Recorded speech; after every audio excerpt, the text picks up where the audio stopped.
Hello everyone. So in the previous video, we continue to read chapter 3 of Power of Now. We met the common objection and separated the time we need from the time that traps us. We discovered that what we call precious is not the time itself, it is the now. And we arrived at something profound.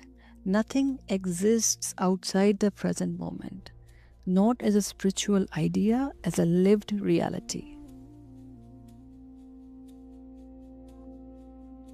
So Tolle gets very precise here. He draws us a map of how the mind creates the experience of time. Two moments, one going backwards and one going forwards.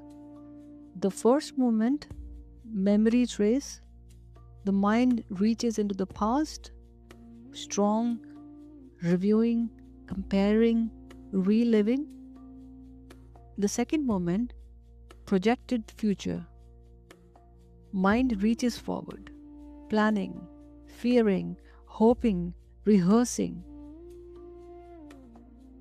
And between these two moments, so thin it is almost invisible, is the actual now.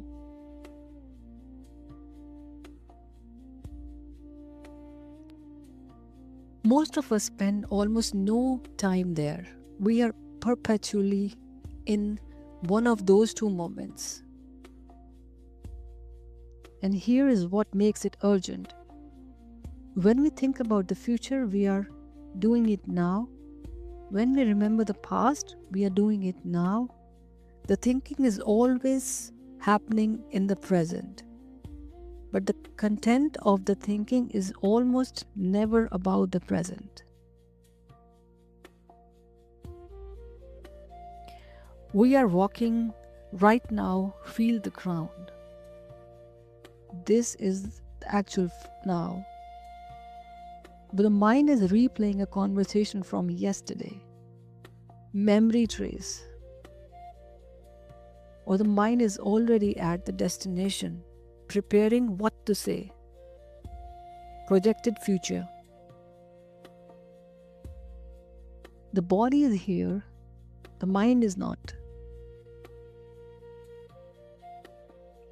But because we are identified with the mind, we experience ourselves as being in the past or future. Even while the body is always only here.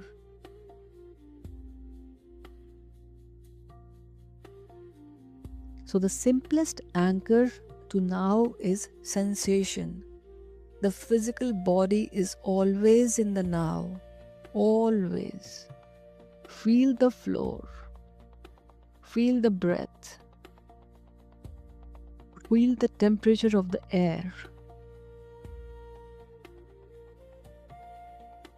Body sensation is the doorway back to now, every time.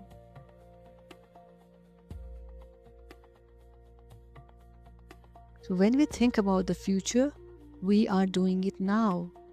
Now is never gone. We just stop noticing it.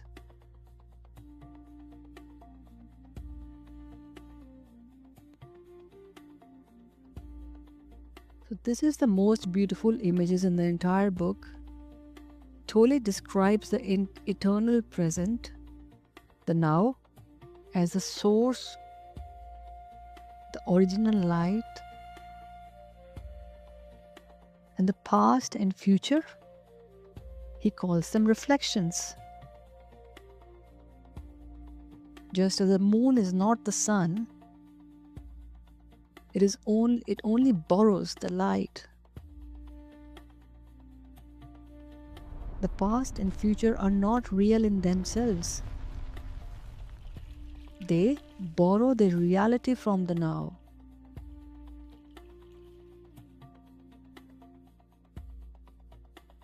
So what does this mean in practice? It means that every past event we replay it now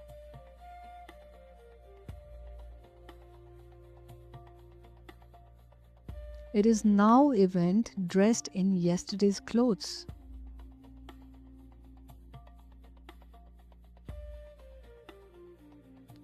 Every future scenario we imagine it now.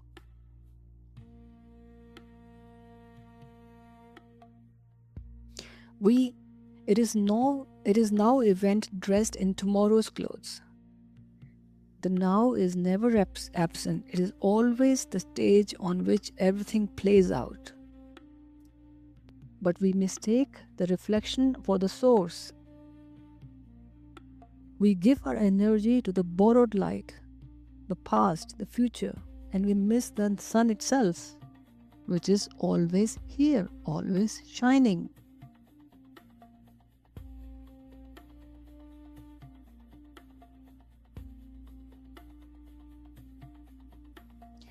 We all have experienced a moment so vivid, a sunset, a burst of laughter, a moment of genuine connection, where time seemed to stop. In those moments, we were not thinking about yesterday or tomorrow. We were here, completely, and everything felt alive, real, meaningful.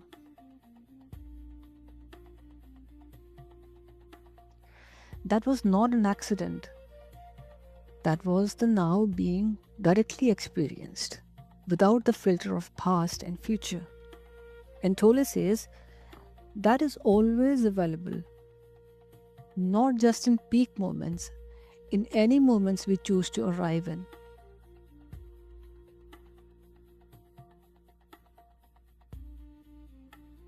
We do not need to create special conditions for presence.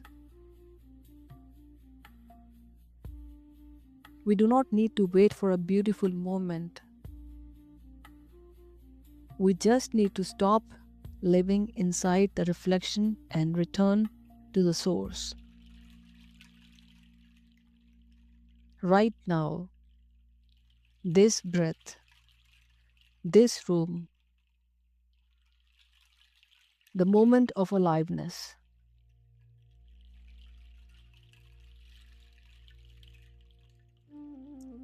The past and future are reflections of the now. The now is the source. Stop living in reflection.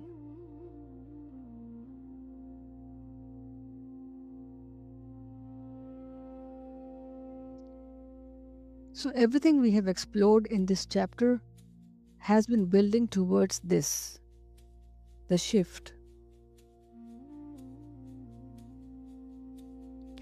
Tolle describes what happens when someone moves from the mind-identified state, living in thought, in time, in the ego, to presence. He says, suddenly everything feels alive, radiant. Energy is all available that was previously locked inside. And what begins to emanate from the body, from the way we speak, from the quality of attention we bring, is being. So this is not a metaphor. We have all felt this in someone who is genuinely present in a conversation, not planning their next point, not distracted, just here, listening with their whole being. We feel it. Something in us relaxes. Something in us opens because the real presence is contagious.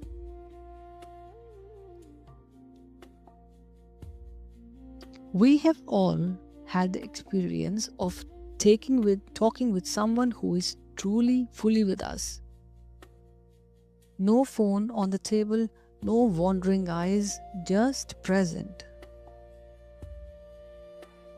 And we have all had that opposite. Talking to someone who is there physically but absent elsewhere.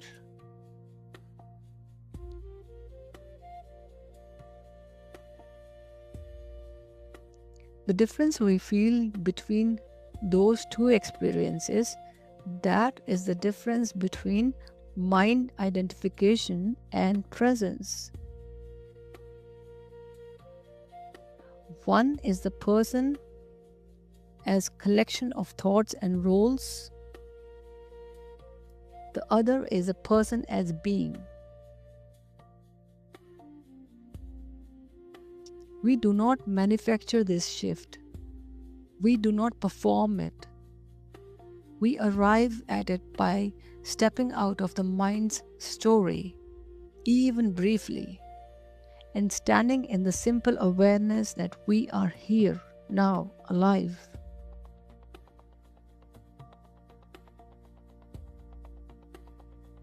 The mind cannot understand this, but we can do it right now, any moment we choose.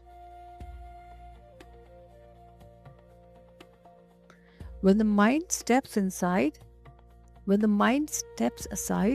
what remains is not emptiness, it is aliveness, it is being, it is the only real thing.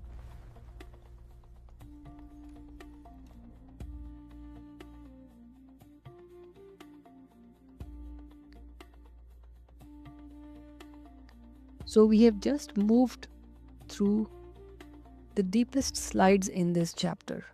We mapped exactly how the mind creates the experience of time, memory pulling us back, imagination pulling us forward, and the actual now sitting quietly beneath it all. We saw that the past and futures are reflections, and the present is the source of all light. And we arrived at the shift itself, the move from being lost in thought to being present in being. Right now, wherever we are watching this, someone has shifted slightly. Even if just by degree. Even if just in this breath. And that slight shift, that thin gap between thought and awareness, that is what this entire chapter has been pointing forward towards.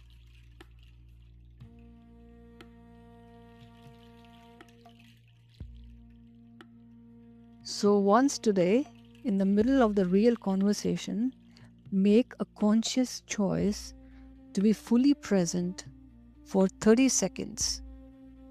No planning the response, no distraction. Just being completely here with that person. And notice what that feels like. Notice what opens.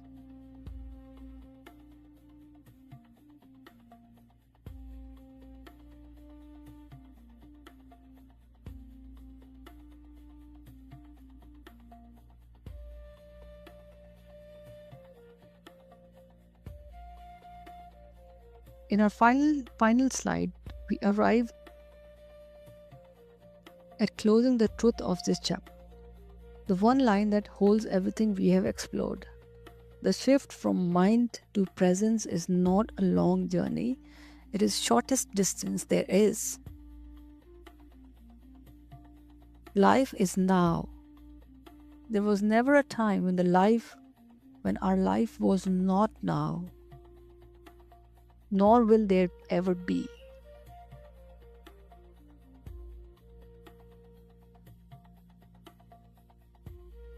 Everything we have explored in this chapter, the ego, the identification with mind, the trap of past and future, the mechanism of time, the reflection and the source, all of it was pointing here. To this, not a destination, not an achievement, not a version of ourselves that we finally get it. to the simple recognition available in any moment that we are already here, that life is not something that happens when conditions are right. Life is now.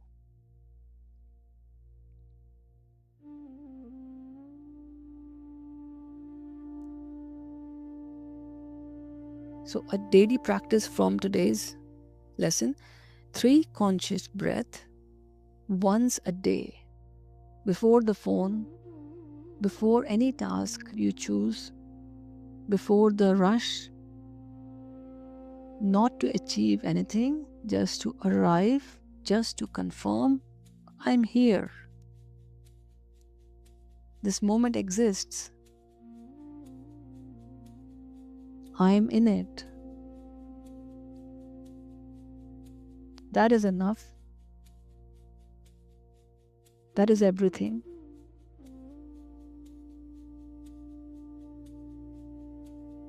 We are not our thoughts.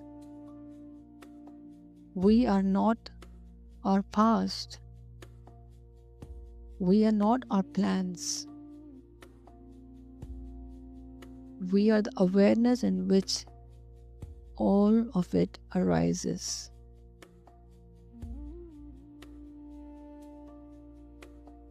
And that awareness always is now. Thank you very much for listening, friends. Please like the video if it benefited you. And please subscribe so you don't miss the next updates. Thank you for listening.